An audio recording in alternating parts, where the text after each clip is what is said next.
Quantos irmãos e irmãs, quando você toma uma decisão e resolve na sua catolicidade, você viver a fidelidade, pelo menos a missa dominical, você como católico, você vai ser presenteado por Deus com algumas alegrias muito substanciais.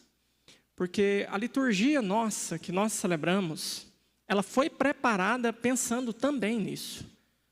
Então, o católico, ele não vai à missa assim, sazonalmente, quando dá vontade, coisa e tal. Não, você tem um compromisso. Você sabe da importância de estar aqui na presença de Deus. E não é porque é uma obrigação sua, é um pecado se você não for, não. Deus não ganha nada com você aqui. Quem ganhamos somos nós. Então, não é que Deus precise que estejamos aqui na missa todo final de semana. Não, mas nós precisamos estar aqui. E quando você cumpre esse preceito com fidelidade, então você tem a alegria de perceber que a liturgia, ela vai como que se concatenando. São elos que vão se ligando. E a sua compreensão vai se tornando mais profunda. Você vai entendendo mais a palavra de Deus, você vai entendendo mais a sua fé, e você vai tendo a oportunidade de vivê-la em plenitude. Na semana passada nós tivemos aí um evangelho que trouxe para nós algumas verdades muito sólidas, para não dizer talvez um pouco angustiantes, não só o evangelho, mas a liturgia. Nós ouvimos naquela leitura de sabedoria como que uma profecia de como que Jesus seria tratado alguns séculos depois, né? Onde os ímpios diziam, vamos condenar o justo, vamos torturá-lo, vamos colocá-lo à prova, porque o seu agir nos incomoda. E meditávamos então que quando nós decidimos agir corretamente, nós vamos incomodar, não algumas, mas muitas pessoas. Então quando você decide ser um marido fiel, uma esposa fiel, ser honesto no seu trabalho, ter uma índole moral, então existe um mundo de pessoas que assumiram os pecados como projeto de vida. Então, é claro que você vai incomodar essas pessoas, porque ninguém quer fazer o errado sem antes se convencer de que o errado, pelo menos no caso dele, não é errado, mas é certo. E quando ele vê alguém se comportando exatamente o contrário dele, aquele alguém recorda a ele de que o comportamento dele poderia ser diferente se ele se esforçasse, mas ele não quer pagar o preço de andar na linha, ele quer fazer do pecado um projeto de vida. Então, para este ímpio, é ótimo que o justo caia. É ótimo que o fiel se torne infiel. É ótimo que o honesto se torne desonesto. Mas essa liturgia da semana passada, se ficarmos apenas nela, pode deixar-nos aí num perigo também. O perigo de que, já que é assim, então talvez as minhas quedas, e vamos pressupor aí que você se julgue um pouco justo, pelo menos. Vamos supor aí que você está pelo menos tentando acertar, está tentando andar na linha e que de vez em quando talvez aí trupica e cai. Então talvez você possa usar essa meditação da semana passada como uma desculpa. E chegar à conclusão de que se você cai, então não é que eu sou tão culpado assim das minhas quedas, é que o mundo que nós vivemos é muito ruim. Tem muitas pessoas ruins, tem muitas pessoas zoiudas querendo me derrubar, né? Então, a culpa não é tão minha assim, né? E por isso que a liturgia ela é continuada. Porque aí hoje vem um novo patamar de compreensão, né? Hoje a liturgia vai nos recordar que, sim, os justos caem, os bons caem.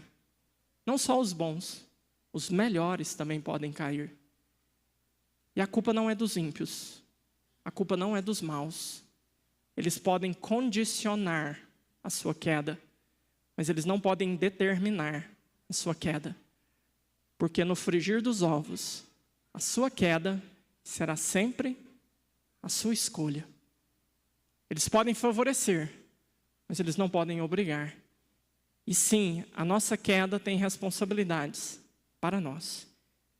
Mas ainda assim, a liturgia de hoje vai ainda mais além, vai nos ajudar a entender que, entendendo tudo isso, se ainda assim nós perseverarmos na fidelidade, nós vamos encontrar um fruto que só os justos vão colher nesse mundo. Vamos chegar lá, no final da nossa meditação, né?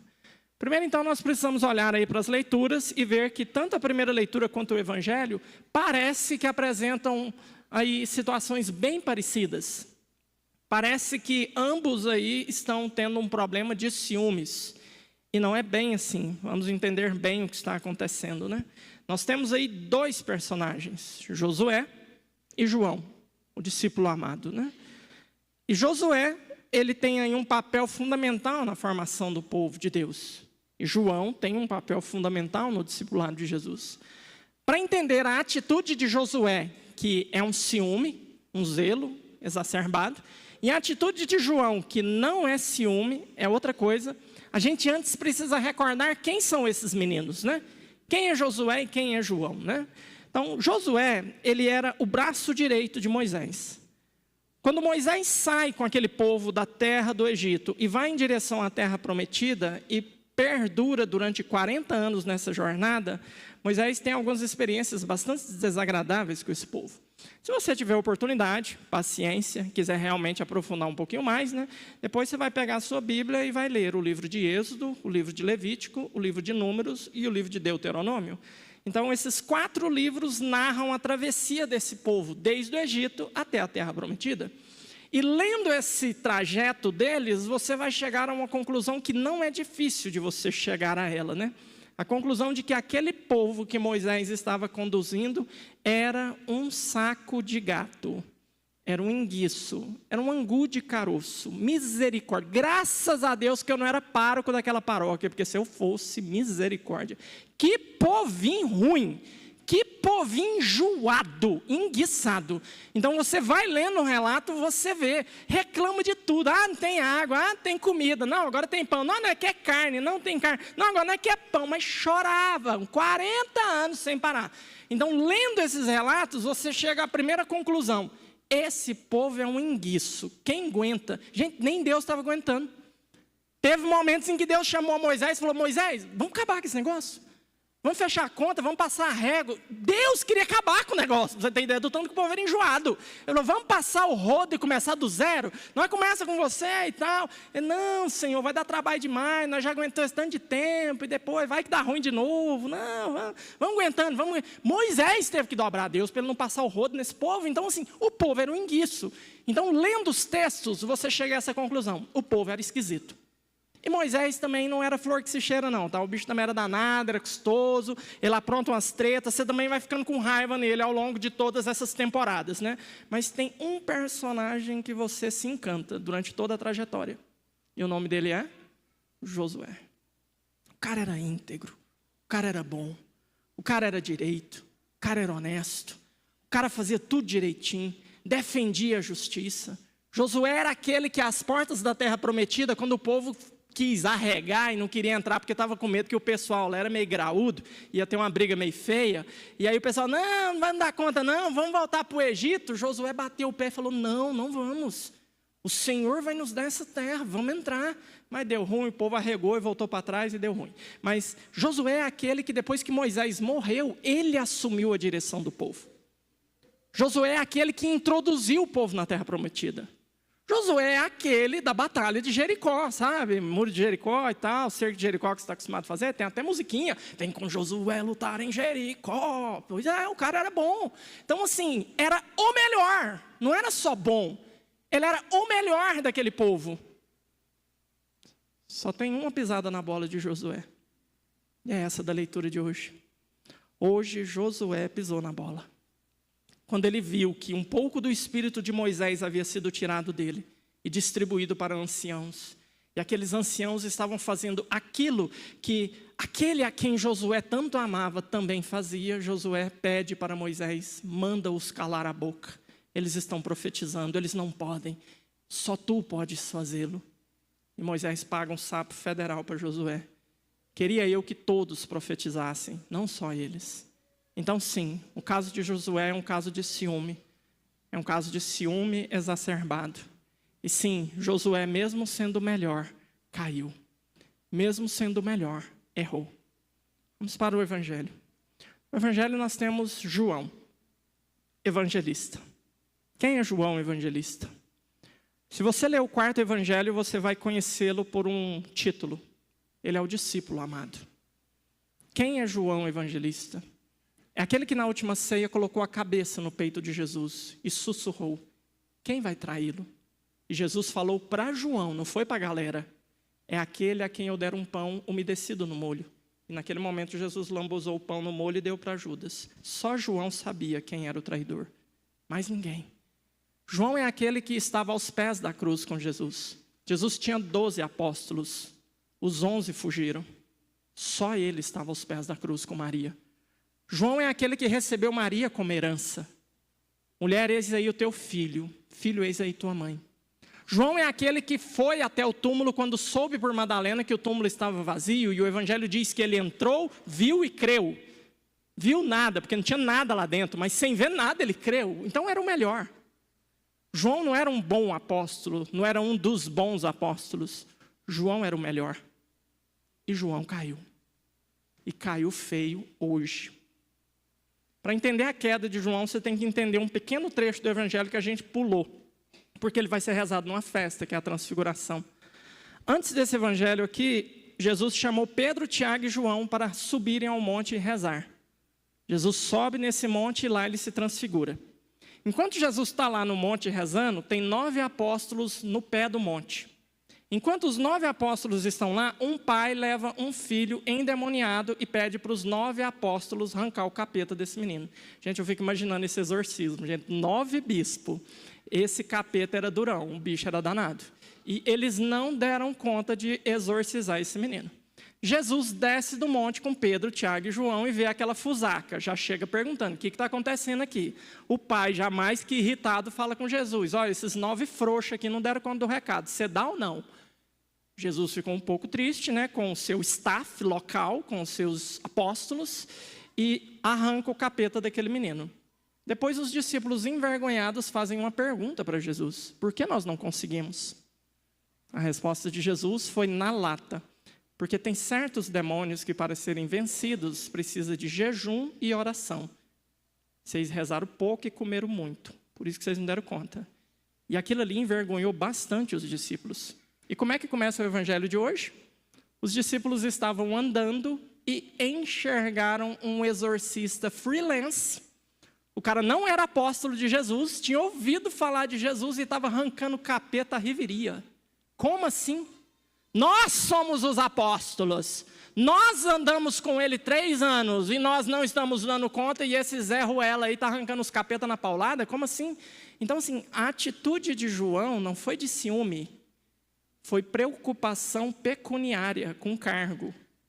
Vocês lembram que semana passada eles estavam discutindo exatamente isso? Quem de nós é o maior? Quem vai ocupar os melhores cargos? Vocês têm um evento em que a mãe de João pede para Jesus isso, tá?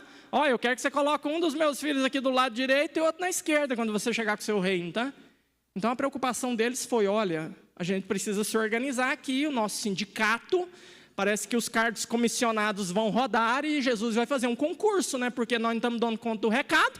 Apareceu um cara aqui do Neida, que o cara é top das galáxias, né? Está arrancando capeta no grito. Então, alguma cabeça vai rolar.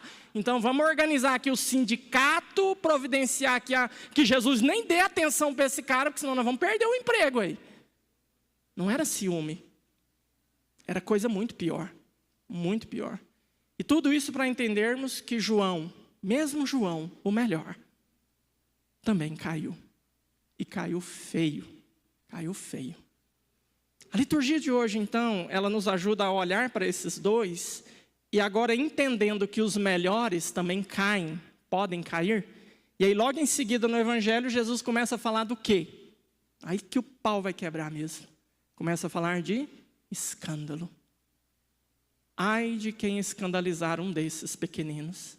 Aí vem toda essa lereia aí que você está aí assustado aí quando você escuta, né? Ó, seu olho te leva a pecar, arranca. A mão leva a pecar, arranca. Pé leva a pecar, arranca.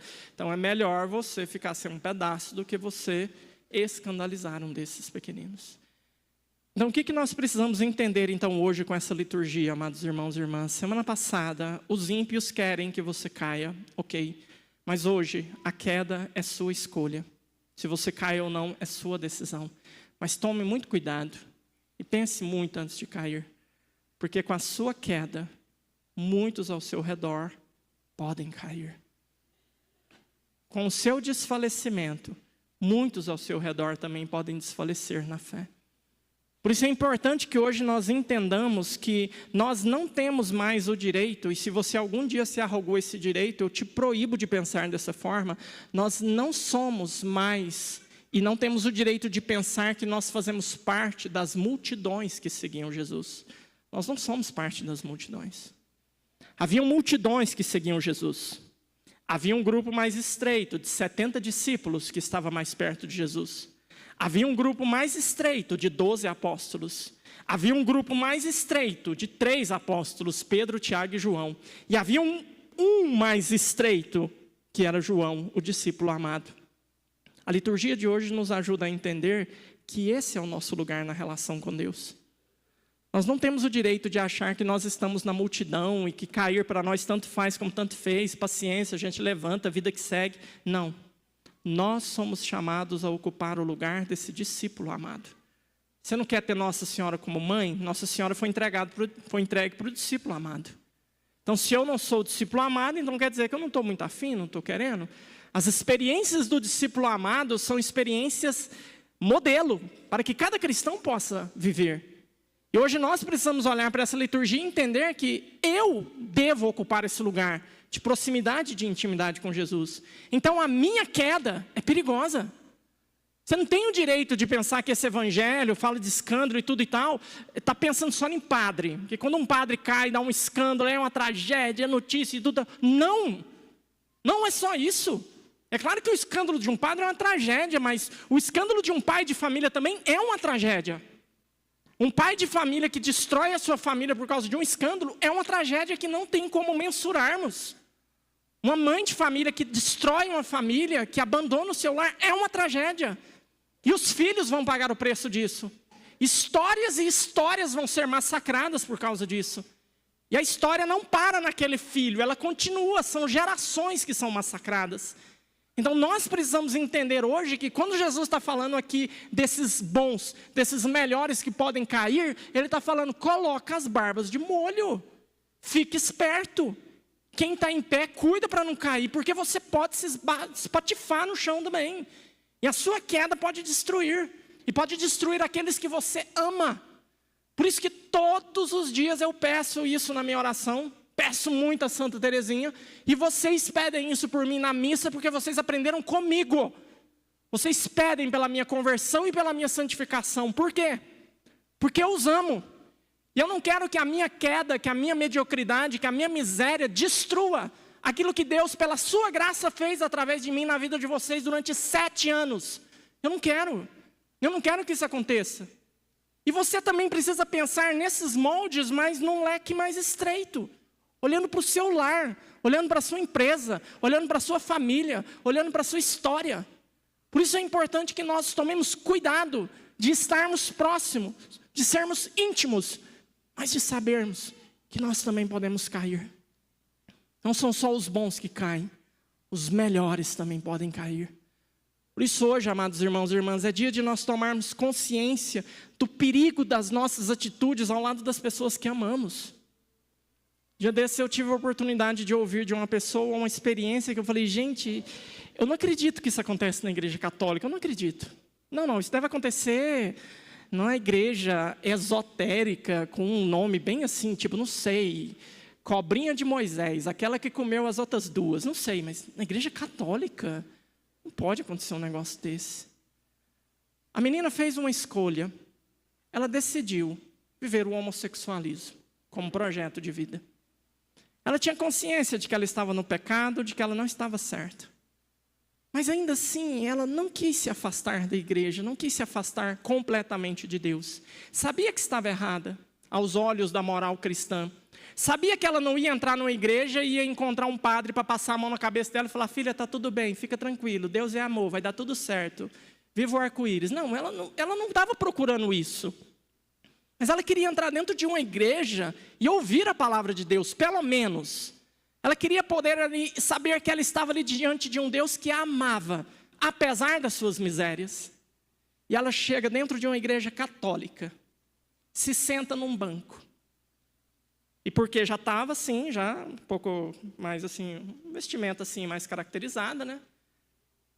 Um homem católico, provavelmente com a família católica, provavelmente um homem virtuoso, com muitos, talvez, cargos dentro de uma igreja, né? É capaz de olhar para ela, balançar a cabeça com desprezo, se levantar e trocar de banco. Ah, vai para os quintos dos infernos. Isso não pode acontecer numa igreja nossa, gente. Isso não pode acontecer. Essa menina nunca mais teve coragem de entrar dentro de uma igreja católica. Porque ela entendeu com aquele gesto que ela não era benquista ali. Que aquele ali não era o lugar dela. E eu já falei milhares de vezes, o lugar deles é aqui, no primeiro banco. Sai para lá, Paulo Henrique, chega para lá. É aqui, no primeiro banco. Porque eles têm o direito de ouvir a palavra de Deus. E têm o direito de um dia, tocados pela graça de Deus, poderem sim experimentar uma graça de uma conversão. Mas isso vai depender da sua atitude, da minha atitude. Trabalhei em Petrolina uma época, e lá eu conheci um homem fantástico, que eu admiro demais, que se chama Ulisses. Ele era meu professor de Muay Thai. Ele era lutador profissional, conhecido aí como Iceman e tal. O cara era matador mesmo. E assim, fiz uma amizade muito profunda com ele. Ele não era católico, era evangélico. E um belo dia ele pediu, falou assim: padre, eu quero ir lá participar de uma missa com o senhor. Beleza. Ele veio. Para ele passar nessa porta aqui, a porta lá era pouco mais estreita do que essa que nós temos nas laterais. Tinha que passar um pouquinho de banha de carneiro nos postes para ele poder entrar, porque o braço do homem era dessa grossura. Ele parecia um tanque de guerra. Morenão, assim, bichão travado mesmo. Se você desse um tapa em mim, eu acho que ele me degolava. Era um trem assustador. Mas um homem muito grande. Todo tatuado, menino. Parecia um gibi, menino. Os braços dele é 7, é 10, para tudo quanto é lado, aquele trem, né? Aí ele veio para a missa. Ele entrou na igreja. Aqueles bração naquela grossura. Todo pintado, todo tatuado. Gente, 85,4% da igreja fez assim. Se fosse um anime, eles tinham gritado, Nani! Então, assim, como assim? É assim que nós queremos ser luz? É assim que nós queremos viver a fé? É assim que nós queremos acertar? Não adianta. Nossa, mas foi um gritinho, então, meia boca, o menino assustou, tadinho. Desculpa aí, mãe, pelo amor de Deus, foi sem querer. Eu empolguei, mas passou, bate a mãozinha nele assim, que ele fica tranquilo. Pronto, desculpa, mãe. Gomenasai. Então, assim, não dá. Nós não temos o direito de fazer isso. Porque se nós somos bons, e se nós queremos alcançar a santidade, então nós podemos fazer algo que nem a liturgia da semana passada, nem a de hoje prepararam, mas que nós podemos delas deduzir. Sim, os ímpios querem a sua queda. Se você cair, a culpa não é só deles, a escolha foi sua. Mas existe uma possibilidade fantástica que só os justos vão experimentar. O mundo não proporciona isso para nós. A possibilidade de, se você perseverar, se você lutar, se você se comportar como você deve se comportar, se você parar de julgar as pessoas por um estereótipo, se você parar de condenar as pessoas porque as pessoas não são como você ou como você gostaria que elas fossem, você vai começar a perceber que de você vai irradiar uma luz. O Evangelho nos diz isso. A luz não é acesa para ser colocada debaixo de uma cama, de uma mesa, mas sobre um alteiro. Ela tem que ser colocada num candeeiro para iluminar a todos. Se você perseverar e continuar sendo luz, os ímpios que almejam a sua queda, mais cedo ou mais tarde, eles vão ser vencidos. Sim, a luz vence as trevas, é verdade. E mais cedo ou mais tarde, aqueles ímpios que se incomodavam diante da sua presença, eles vão começar a ver você com outros olhos. E vão começar a entender que você tem algo que eles não têm. E que isso faz você brilhar de uma forma que ele nunca brilhou. E a luz de Cristo que irradia de você vai começar a mudar vidas de pessoas ao seu redor. Você vai ver pessoas sendo transformadas. Você vai ver pessoas deixando projetos de vida falidos e pecaminosos e começando a abraçar uma história de conversão e de transformação.